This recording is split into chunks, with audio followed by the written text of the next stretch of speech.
यड़कोट यड़कोट कनकदास महाराज की, कनकदास महाराज की, संगोली रायण्णा की, अहिल्या देवी की, राजा यशवंतराव होळकर की, राजा मल्हारराव होळकर की,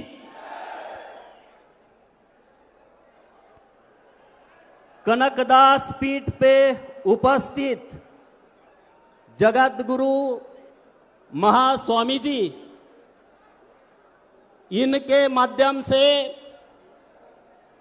कर्नाटक के गांव-गांव में रहने वाले, भेड़ बकरियां चराने वाले मेरे समाज को एसटी का रिजर्वेशन मिले, इसीलिए महास्वामी जी ने जो पद यात्रा निकाली है और ये पद यात्रा का समारोह आज बेंगलोर में हो रहा है।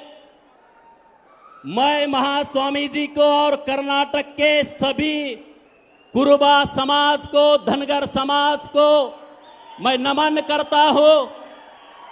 ये अभिमान की बात है। ऑल इंडिया के धनगर के लिए ये प्रोग्राम आज मार्गदर्शक बन रहा है। एसटी रिजर्वेशन हम क्यों मांग रहे हैं? डॉक्टर बाबा साहेब अंबेडकर साहब ने आरक्षण का प्रावधान क्यों किया है? इस देश में जो समाज है, जो उपेक्षित है, जो वंचित है, जो पीड़ित है, जो प्रताड़ित है, जो अपमानित है, जिसकी जितनी संख्या भारी उतनी उसकी भागीदारी, उसके हिसाब से उसको राजनीति में, एजुकेशन क्षेत्र में, ऑफिसर क्षेत्र में उनको न्याय नहीं मिला। हमारे कर्नाटक के कुरुबा समाज की जितनी संख्या है उसी संख्या के हिसाब से हमारे एमएलए नहीं है, हमारे एमपीज नहीं है, हमारे एमएलसीज नहीं है, हमारे मिनिस्टर नहीं है, हमारे आईएएस आईपीएस ऑफिसर नहीं है, हमारे तहसीलदार नहीं है, हमारे एसडीओ नहीं है, हमारे पुलिस में ऑफिसर नहीं है। इसीलिए स्वामी जी ने ये यात्रा निकाली है। मैं स्वामी जी को धन्यवाद देता हूं। आपने जो यात्रा निकाली है, कर्नाटक के गांव-गांव के बच्चे में एक स्वाभिमान पैदा हुआ है कि नहीं हुआ? स्वाभिमान पैदा हुआ है कि नहीं हुआ? स्वामी जी के हिसाब से जोर से बोलो, हुआ है क्या? अरे गांव के कर्नाटक के बच्चों को अभी लग रहा है मैं भी विश्वनाथ साहब जैसा आमदार बनूं, मैं ही रेवन्ना साहब जैसा आमदार बनूं, मुझे ही मिनिस्टर होना चाहिए, ऐसी भावना गांव-गांव के बच्चे में पैदा हुई है। ये इस रैली से गांव के बच्चों को लग रहा है मैं भी आईएएस ऑफिसर बनूं, मैं भी कलेक्टर बनूं, मैं आईपीएस बनूं। इसीलिए मैं स्वामी जी को धन्यवाद देता हूं और सभी कर्नाटक के युवा लोगों को मैं यही बोलता हूं, इस देश में कन्याकुमारी से जम्मू कश्मीर तक, अरबी समुद्र से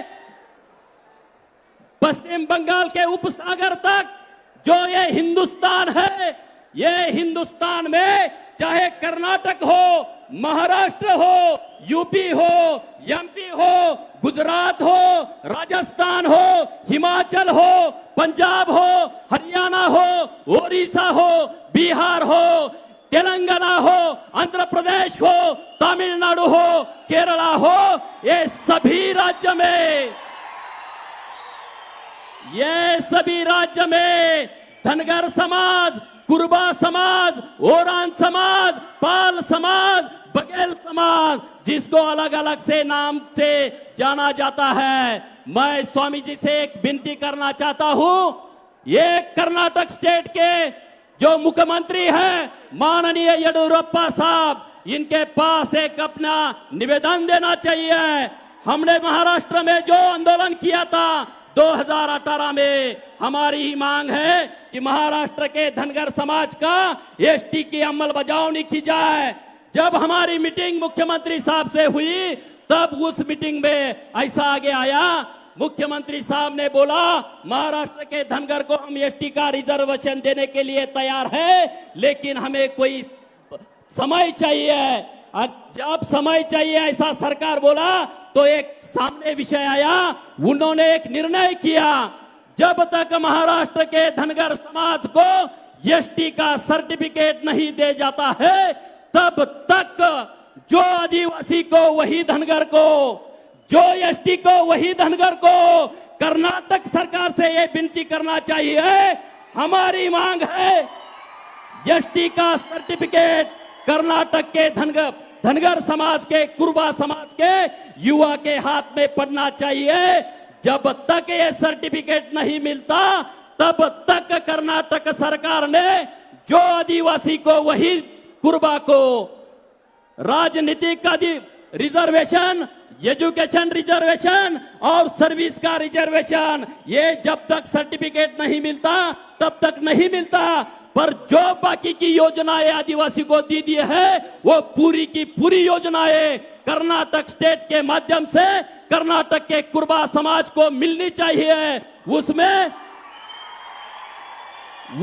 बच्चों को हायर एजुकेशन हो, इंग्लिश मीडियम में स्कूल में जो टॉप कॉलेजेस है इंग्लिश मीडियम के, उसमें आदिवासी के बच्चों को एडमिशन दी जाता है, उसी तरह से एडमिशन मिले, ये सब होना चाहिए। मैं सभी लोगों को धन्यवाद देता हूं, मुझे इधर बोलने का मौका दिया, और स्वामी जी को मैं बहुत बहुत शुभकामनाएं देता हूं।